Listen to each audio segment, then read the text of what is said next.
Hi, I'm John Green. Welcome to my salon. This is Mental Floss on YouTube. And did you know that the Doberman Pinscher came about in the 1800s because a German guy named Louis Doberman decided that he needed some extra protection for his job? He was, it rather goes without saying, a tax collector. And that's the first of many facts about dogs I'm going to share with you today. Let's get started.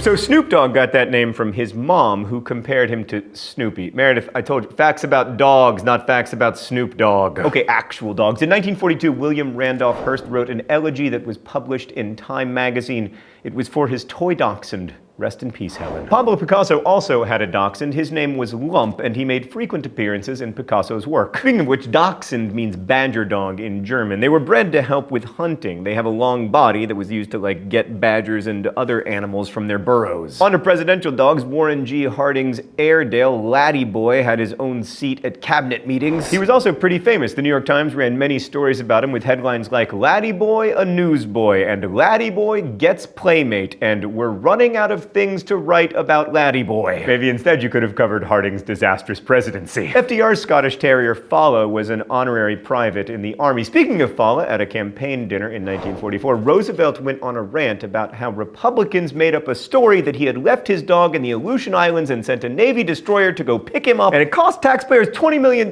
and Roosevelt referred to the story as libelous statements about my dog. Soviet leader Nikita Khrushchev once gave a dog to JFK's daughter Caroline. The dog was named Pushinka, Russian for Fluffy. Pushinka's mom was none other than Strelka, one of the first animals to orbit the Earth. While George H.W. Bush was in office, his dog Millie had a litter of puppies at the White House, and one of those puppies, Spot, would later move back into the White House when George W. Bush took office. The Beatles were also dog lovers. In fact, Paul McCartney once said, "If you ever play Sgt. Pepper, watch your dog." The band put a dog whistle sound during the song A Day in the Life, so you won't hear it, but your dog might. The golden retriever that played Comet for a full 6 seasons on the great American television program Full House also played Buddy in Air Bud, one of the greatest movies ever made. Terry the Cairn Terrier, who was Toto in The Wizard of Oz, got paid $125 a week. Compare that with the $100 a week that the Munchkins earned. Judy Garland got paid $500 a week. Moose, the Jack Russell Terrier from Frasier, received more fan mail than any of the other actors. I bet Kelsey Grammer hated that. At the height of Rin Tin Tin's fame for his work in silent films, a chef prepared him a daily steak lunch, and while he ate, classical musicians played to aid his digestion.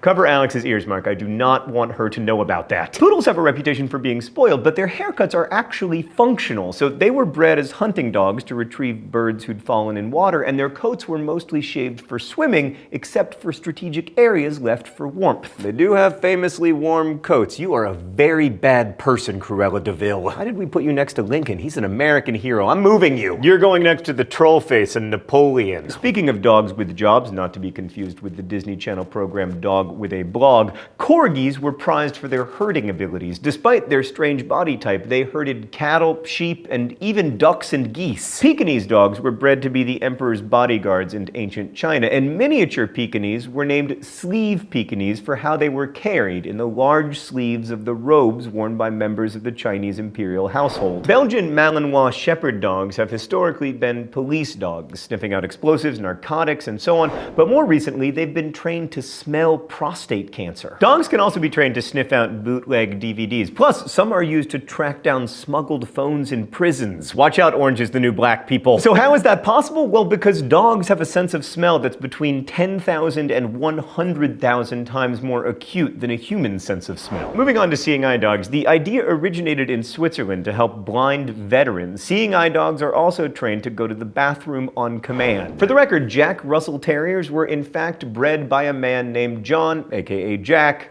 Russell. Which isn't that weird when you consider how many things dogs actually have in common with people, like dogs who bark continuously can also get laryngitis, or they can be left or right-handed or pawed. They also have different blood types, and dogs even process voices much the same way that humans do, which allows them to detect emotions. But studies indicate they actually don't feel guilt, so all those sad looks you know so well from dog-shaming blogs are just a response to the owner's displeasure. They do, however, experience envy if they feel another dog is being better rewarded for the same trick. Also a thing with humans. Like, remember when Kim got the Bentley and all the other Kardashian sisters were super jealous because they were like, we are also professionally vapid? In the 1800s, a dog-powered device was invented. A dog would walk on a treadmill that ran an appliance like a washing machine or a butter churner. Here's a crazy fact. The smaller a dog is, the more likely it is to have dreams. Also, big dogs have shorter life expectancies because they age faster. A Chinese study found that people who own dogs get better sleep at night and are sick less often, but they're also more likely to have to clean up vomit regularly. That wasn't actually part of the study, it's just a fact that I happen to know. Anyway, dog owners are also less likely to suffer from depression than non-pet owners. Some of those dog owners take that affection pretty far. Like, an estimated 1 million dogs in the US have been named the primary beneficiary in their owners' wills. Speaking of which, in 1991, German Countess Carlotta Liebenstein left around $106 million to her German Shepherd Gunther III. Most of that went to his heir, Gunther IV, so in 2000, Gunther IV bought an 8-bedroom mansion in Miami that once belonged to Madonna. Dogs are capable of understanding up to 250 words and gestures, and the average dog is as intelligent as a 2-year-old child, so I hope Gunther IV bought himself some Baby Einstein videos with all that sweet will money. In 2010, a border collie named Chaser made news because researchers from Wofford College had taught her to recognize 1,022 words, including many commands as well as hundreds of toy names. That reminds me of my dog, Willie, who knows the word treat. Most pregnant Boston Terriers and Bulldogs have to deliver via cesarean section. In fact, up to 92% of Boston Terrier deliveries these days are C-sections. So that's probably how you came into the world, Blue 3, although hopefully not with that bone in your mouth. In the 1860s, 2 stray dogs named Bummer and Lazarus roamed the streets of San Francisco, and they became a fixture in local newspapers. They were allowed to keep roaming in spite of the city's anti-stray dog rules. It also didn't hurt that they were experts at ratting. The Norwegian Lundehund has 6 toes on each foot. By the way, they were bred to hunt puffins in Norway, which is how they got that name. Lunde is the Norwegian word for puffin, and hund, of course, means dog. According to the Guinness Book of World Records, the tallest dog is a Great Dane named Zeus. He's 44 inches tall and reaches 7'4" when he's standing on his hind legs. Finally, I returned to my salon to tell you that in 2003, Ozzy Osbourne saw the family Pomeranian Pip being attacked by a coyote in the garden. He heard the dog screaming and then physically wrestled with the coyote, rescuing Pip from its mouth and engaging in the most aerobic exercise Ozzy Osbourne has seen since at least 1978. If only a nearby fan could have wrestled Ozzy Osbourne to the ground, he could have saved that bat. Anyway, thanks for watching Mental Floss here on YouTube, which is made with the help of all of these nice people. Every week, we endeavor to answer one of your mind-blowing questions. This week's question